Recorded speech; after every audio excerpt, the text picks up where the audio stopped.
वृंदावन की आपको हम तस्वीरें दिखा रहे हैं। जिस तरीके से जो लोगों का दाता है वो लगातार अब बढ़ने लगा है। भगवान श्री कृष्ण की जो जन्माष्टमी की धूम है वो बढ़ती जा रही है और आज रात्रि के 12 बजे भगवान कृष्ण का जन्मोत्सव जो है वो बड़े ही धूमधाम से मनाया जा रहा है। तो सीधे तौर पे आप तस्वीरें अब आपको हम राजधानी लखनऊ की ओर ले चलते हैं, जहां पर खुद योगी आदित्यनाथ जो है वो पुलिस लाइन में जन्मोत्सव मनाने के लिए पहुंच गए हैं। और राजधानी लखनऊ का जो जन्मोत्सव कृष्ण जन्माष्टमी है वो पुलिस लाइन में मनाई जाती है। तो सीधे तौर पे आपको तस्वीरें हम दिखाएंगे जहां पर योगी आदित्यनाथ राजधानी लखनऊ में पुलिस लाइन पहुंच चुके हैं। तो सीधे आपको लखनऊ की तस्वीरें दिखाते हैं।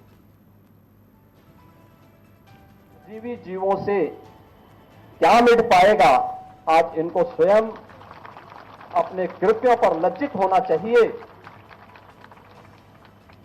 मानवता का धर्म जो सनातन धर्म है उस पर उंगली उठाने का मतलब मानवता को संकट में डालने का कुत्सित प्रयास।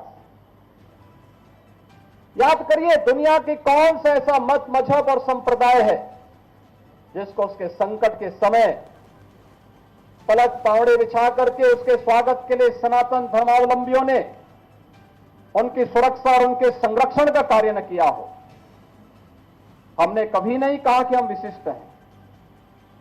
कोई सनातन धर्मावलंबी कभी ये नहीं कहता है कि हम विशिष्ट हैं या हम ही सब कुछ हैं, कभी नहीं कहा। हमने तो कहा एकम सद विप्रा बहुधा वदंती, सत्य एक है और विद्वान लोग उसको अलग अलग, महापुरुष लोग उसको अलग अलग भावों से देखते हैं, अलग अलग रास्ते से इसका अनुकरण करते हैं। इस सब के बावजूद भी अगर जिसकी समझ में नहीं आता है, अपनी मूर्खतावश वह अगर सूर्य की तरफ थूकने का प्रयास कर रहा है तो सूर्य पे उसका थूक नहीं पहुंचेगा, उसके सिर पे स्वयं गिरेगा और उसे, उसको और उसकी आने वाली पीढ़ी को स्वयं लज्जित होना पड़ेगा। हमें भारत की परंपरा पर गौरव की अनुभूति करनी चाहिए। दुनिया को मानवीय कल्याण के मार्ग पर चलने वाली, प्रेरणा देने वाले सनातन धर्म की परंपरा पर गौरव की अनुभूति करनी चाहिए। ये भारत की राष्ट्रीयता का प्रतीक है, भारत को एक नई प्रेरणा देने का माध्यम है, दुनिया के अंदर मानवता के कल्याण का मार्ग प्रशस्त करने वाला माध्यम बनता है। और यही कारण है कि आजादी के अमृत महोत्सव के उपरांत अमृत काल के प्रथम वर्ष में जब भारत दुनिया का G20 के देशों का प्रतिनिधित्व प्रधानमंत्री मोदी जी के नेतृत्व में कर रहा है, तो भारत ने G20 का थीम भी दिया वसुधैव कुटुंबकम का। याद करिए, दुनिया जिस शब्द के तात्विक बोध को समझने में हो सकता है कि कहीं कोई कमी रह गई हो, लेकिन भारत हजारों वर्षों से इस बात को मानता रहा है, उस बात को अंगीकार करता रहा है। और जब भारत को अपनी इन उपलब्धियों पर गौरव की अनुभूति होनी चाहिए, हर भारतवासी जब इन मुद्दों को लेकर के एकजुट होकर के, भारत की 140 करोड़ की आबादी जब भारत के यशस्वी नेतृत्व में आगे बढ़कर के एक साथ कार्य करेगा, तो भारत को दुनिया की सबसे बड़ी ताकत के रूप में उभरने से कोई रोक नहीं सकता है। लेकिन जो लोग भारत की प्रगति और भारत की समृद्धि जिनको अच्छा नहीं लगता, वे लोग कुछ ना कुछ व्यवधान पैदा करने का प्रयास करेंगे। हम लोगों को इनकी परवाह के बगैर अपने पथ पर अग्रसर होना होगा, क्योंकि एक काल में नहीं हुआ, हर काल में सत्य को झुठलाने का प्रयास हुआ है। क्या रावण ने झुठलाने का प्रयास नहीं किया था? क्या उससे पहले हिरण्यकश्यप ने ईश्वर की और सनातन धर्म की अवमानना करने का प्रयास नहीं किया था? क्या कंस ने ईश्वरीय सत्ता को चुनौती नहीं दी थी? और ईश्वरीय सत्ता को चुनौती देने वाले आज क्या कर रहे हैं, उनकी स्थिति क्या है? सब कुछ मिट गया, कुछ नहीं बचा है। लेकिन ईश्वर जैसे सत्य है, शाश्वत है, ऐसे सनातन धर्म भी सत्य है, शाश्वत है।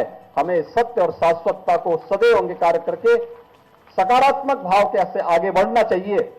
और ये पुलिस के लिए तो खास तौर पर भगवान कृष्ण की ये दोनों प्रेरणाएं कि कर्मण्य वाधिकार रस्ते मां फलेषु कदाचन, यानी कर्म करते रहो, फल की चिंता मत करो, निष्काम कर्म की जिस प्रेरणा को उन्होंने दिया था वह भी प्रेरणादायी है ही, हर नागरिक के लिए है ही, लेकिन साथ साथ परित्राणाय साधूनाम विनाशाय च दुष्कृताम के भाव के साथ सज्जनों की परित्राण, उनके परित्राण के लिए, उनकी रक्षा के लिए, उनके संरक्षण के लिए जहां कार्य करेंगे वहीं दुष्ट प्रवृत्ति के खिलाफ उतनी ही कठोरता के साथ कार्य करेंगे।